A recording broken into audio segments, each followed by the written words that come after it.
आइए आज के इस वीडियो में हम जानते हैं कि अम्ल, क्षार और लवण क्या है, यानी कि एसिड, बेस्ड और साल्ट किसे कहते हैं। यानी कि अगर सबसे पहले हम बात करें अम्ल की, तो अम्ल स्वाद में कैसा होता है? खट्टा होता है।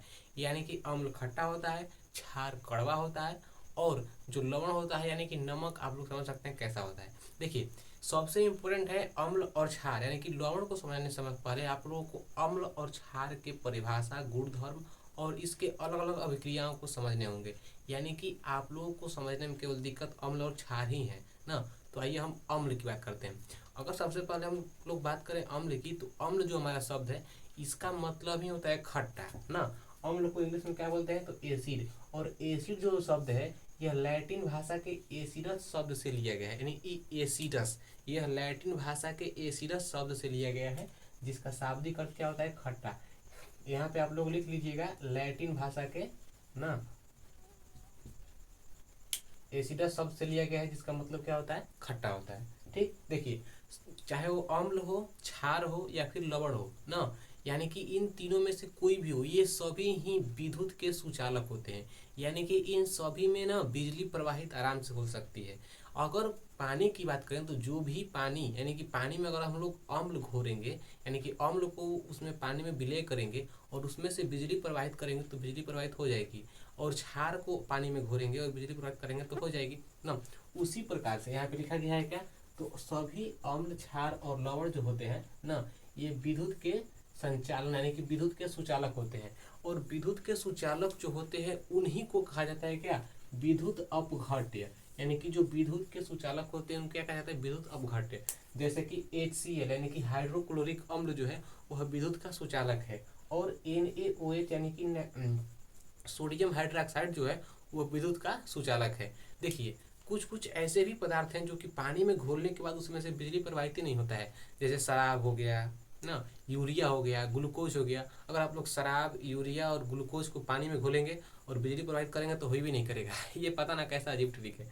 मतलब कि एल्कोहल और ग्लूकोज और यूरिया क्या होते हैं? ये विद्युत के अनपघट्य होते हैं। मतलब कि इसमें से विद्युत प्रवाहित होता ही नहीं है, ये ना, ये विद्युत के अनपघट्य होते हैं। ठीक, लेकिन जितने भी विद्युत अपघट्य, यानी कि जितने भी विद्युत अपघट्य हैं, यानी कि जितने भी पदार्थों में से या फिर जितने भी आयनों, जितने भी अम्लों में से विद्युत का संचालन होता है, अगर उनका हम विघटन करें, तो विघटन करने की क्रिया को हम लोग क्या बोलते हैं? तो आयन, यानी कि इसी को आयनन बोला जाता है। देखिए, आयन अलग है और आयनन अलग है। आयन का मतलब होता है कि जल में जितना अधिक खट्टापन रहेगा, यानी कि जितना हाइड्रोजन हमको प्लस मिलेगा, उतना ही वह आयन होगा। और अगर आयनों को हम लोग तोड़ेंगे अलग अलग विभागों में, अलग अलग पार्ट में, तो तोड़ने की क्रिया ही क्या कहलाती है? तो आयनों कहलाती है। यानी कि आयनों को तोड़ने का, यानी कि आयनों को विघटन करने की क्रिया ही आयन कहलाती है। अब अगर हम थोड़ी और डीप में इसका नॉलेज लें, तो हमको क्या पता चलता है कि जब भी कोई अम्ल अपना एक प्रोटॉन किसी क्षारक को देता है, यानी किसी भी भस्म को देता है, तो वह कहलाएगा क्या? तो संयुग्मी क्षारक। यानी कि जब भी कोई भी अम्ल अपना एक प्रोटॉन किसी क्षारक को देगा, तो वह संयुग्मी क्षारक कहलाएगा। यहाँ पे पूरा समझिएगा ध्यान से, कि जब भी कोई अम्ल अपना एक प्रोटॉन किसी क्षारक को देता है, तो वह कहलाता है क्या? संयुग्मी क्षारक। और जब भी किसी क्षारक को किसी अम्ल का एक प्रोटॉन दिया जाता है, तो वह संयुग्मी अम्ल कहलाता है। इसी प्रकार से ना, प्रबल अम्ल का संयुग्मी क्षारक दुर्बल अम्ल, और दुर्बल अम्ल का संयुग्मी क्षारक प्रबल अम्ल होता है ना। ये तो रही अम्ल की कुछ बेसिक जानकारी है ना, जो कि बहुत ही डीपली नॉलेज है। अब अगर हम बात करें अम्ल की, तो अम्ल ना स्वाद में कैसा होता है? तो खट्टा। आप लोगों ने कभी नींबू खाया होगा, जो कि स्वाद में खट्टा होता है। टमाटर खाया होगा, जो कि स्वाद में खट्टा होता है। अंगूर, जो कि स्वाद में खट्टा होता है। यानी कि जितनी भी खाने वाली वस्तुएं स्वाद में खट्टी हो, वे सब अम्ल, यानी कि एसिड होती हैं ना। अब अगर हम बात करें अभिक्रिया की, तो वे सभी अम्ल, यानी कि जितने भी अम्ल, यानी कि जितने भी एसिड हैं, वे किसी भी धातु के साथ जल्दी अभिक्रिया करते हैं। यानी कि कोई भी धातु, कोई भी एसिड, यानी कि कोई भी अम्ल है, वह अगर किसी भी धातु के साथ जल्दी अभिक्रिया करेगा या फिर कम अभिक्रिया करेगा ना, तो वह हमेशा ही हाइड्रोजन को छोड़ता है, यानी कि हाइड्रोजन को मुक्त करता है। यानी कि ऐसे क्वेश्चन पूछता है कि जब भी कोई अम्ल किसी धातु के साथ अभिक्रिया करता है, तो वह क्या मुक्त करता है? तो हाइड्रोजन मुक्त करता है ना।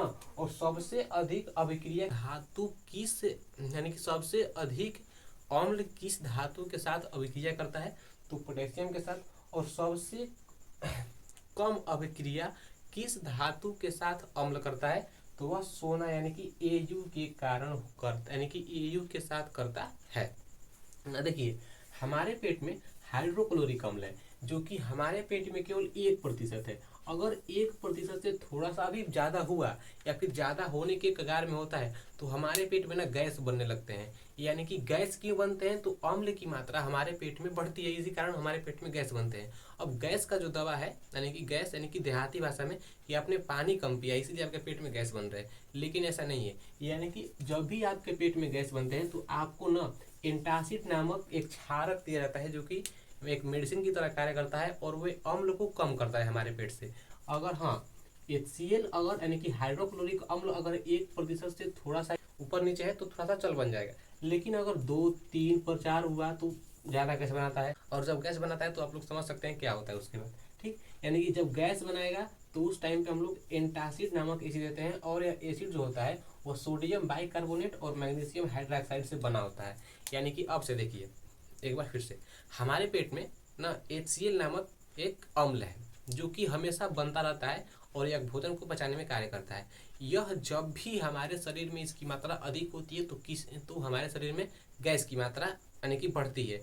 जब गैस बढ़ेगी यानी कि जब गैस बनेगा हमारे शरीर में तो पेट में दर्द होगी, पेट में दर्द होगी ना, थोड़ा सा पेट मतलब कि गुड़गुड़ गुड़गुड़ थोड़ा सा करने लगता है। तो उस टाइम पे ना एक क्षारक होता है, कौन सा, तो एंटासिड नामक एक क्षारक होता है और वे क्षारक बना होता है सोडियम बाइकार्बोनेट और मैग्नीशियम हाइड्रोक्साइड से। तो गैस बनने की स्थिति में यही वाला क्षारक दिया जाता है। तो यहाँ से भी क्वेश्चन पूछता है कि जब भी हमारे पेट में गैस बनता है तो गैस को दूर करने के लिए कौन सा क्षार दिया जाता है, यानी कौन सा भस्म का प्रयोग किया जाता है, तो एंटासिड नामक भस्म का प्रयोग किया जाता है।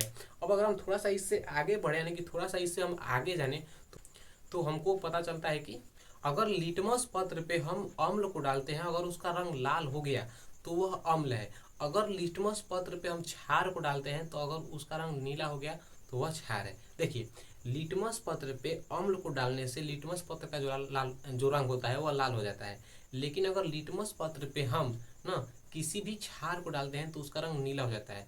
अब आपके माइंड में ये क्वेश्चन आ रहा होगा कि यह लिटमस पत्र है क्या। देखिए, लिटमस पत्र ना एक लाइकिन के पौधे में यानी कि एक पौधा होता है, कौन सा, तो लाइकिन नाम का, लाइकिन का एक पौधा होता है और उस पौधे का एक समूह है थाइलोफाइटा नाम का। तो थाइलोफाइटा समूह से ही लिटमस को प्राप्त किया जाता है, और जब ये प्राप्त होता है तब इसका रंग गुलाबी होता है। तो जब वो लिटमस पत्र गुलाबी होता है, अगर वो उस पर अगर अम्ल पड़ेगा तो उसका रंग लाल हो जाएगा।